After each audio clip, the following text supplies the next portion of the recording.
So what is the problem? Where are the battle lines drawn? When you became a follower of Jesus, you became a new creation. Somebody said religion tried to put the hurricane of the new creation back into the old bottle of the world. It's not just recovery. It's transformation. You're a new creation. You're a new creation. It's like you went into the garage as a 64 Ford Falcon and you came out as a 2024 Ferrari. You're a new creation. Here's the bad news. There's a passenger that's going to ride. The same passenger that rode in your Falcon is going to get in your Ferrari and tell you to go backwards. He's going to say, we want you back. Remember the fun we had? Remember when we did that? Remember this? Don't go forward, go backwards. We miss you, come back. The passenger is not you, but he's going to ride in your car until you get to your destination. Once when I was driving on the highway, I came back from a long way back. This was probably the early 70s. And I saw a guy on the road, and he looked like a hippie, but it was the 70s. So I thought, I'll give this guy a ride. So I pulled over, opened the door. He was a crazy wild man. He had hair everywhere, more hair than anybody's supposed to have. And he got in my car, shut the door, and he said, "Yee-haw, you got a doobie?" And I said, yeah, a doobie is a marijuana joint, by the way, for those of you that know. He said, "Yee-haw, you got a doobie?" And I thought, I'm in such trouble here. I'm not sure what to do next. So I took him a ways and got him out. But you know what? That's the way my flesh is, even to this day. He gets in the car with me, he goes, "Yee-haw." And I say, "No, you just sit there and be quiet." Amen? You okay? Isn't that good? Your passenger says, he's not you. He's not you. He's a passenger. Paul said, I buffet my flesh. I'm taking it with me.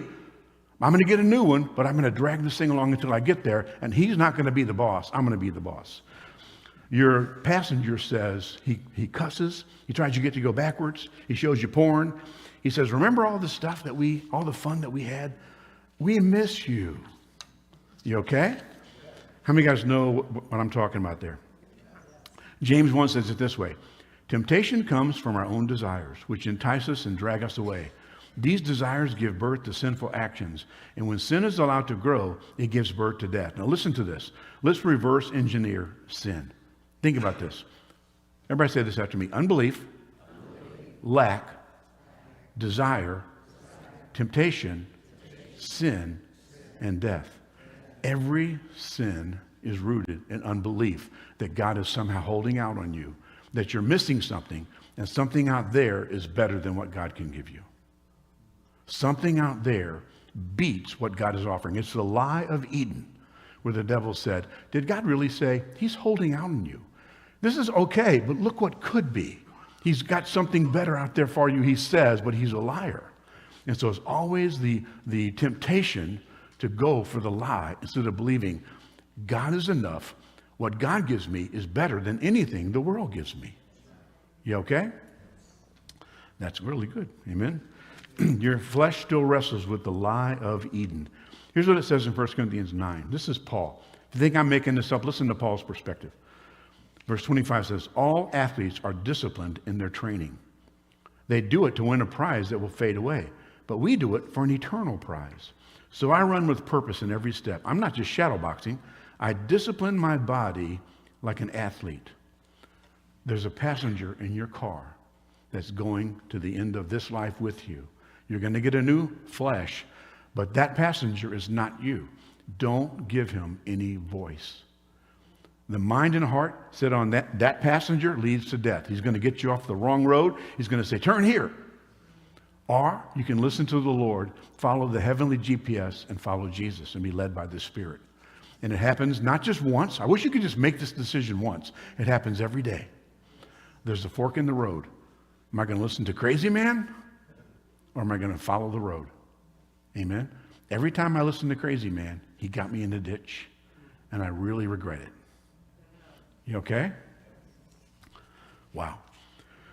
So I run with purpose in every step. I'm not just shadowboxing. I discipline my body like an athlete, training it to do what it should. Otherwise, I fear, Paul the Apostle, Paul said, I fear that after preaching to others, I myself might be disqualified. He said, I can't take those roads that my flesh still wants to take. People say, Paul said that? Yeah, Jesus was tempted in every way like us, but he never gave in. We can't say that about Paul or anybody else. Those things come up again and again and again. And it can be something that doesn't look like a big deal. Just watch this thing. Okay, there's a little bit on it, but that's okay. I'm just going to press through it anyway.